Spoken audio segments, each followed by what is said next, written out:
Hello, my name is Mike Bivens and I'm the Chief Engineer for Rimco Geotechnical Contractors. Today I'd like to talk to you about sinkholes as part of our Stabilizing Force video series. As you can see from this geologic map, karst affects approximately 25% of the United States. The type of karst differs slightly from the south to the north.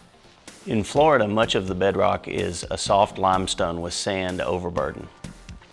As this limestone dissolves, voids in the bedrock allow the sand overburden to flow into the opening and create a large area of subsidence at the surface.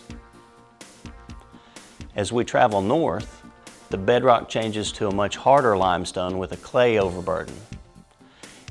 In these regions, the opening at the surface may be much smaller because the clay overburden has the ability to bridge around a small opening. And it is typical to have small openings at the surface, even though the bedrock depth is much deeper. For repair of sinkholes, there are two common methods.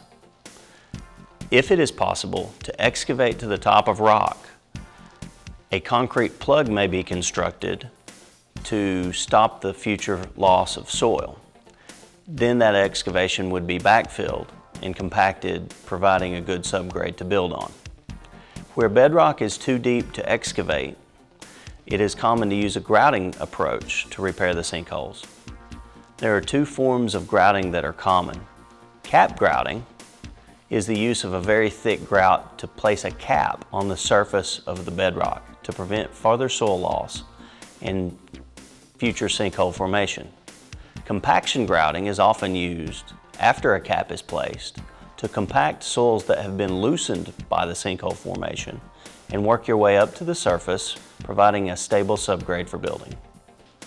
It is typical to begin grouting on a 10 or 15 foot grid pattern, starting from the area of subsidence or sinkhole activity, working your way out, looking for zones where the native soil is undisturbed.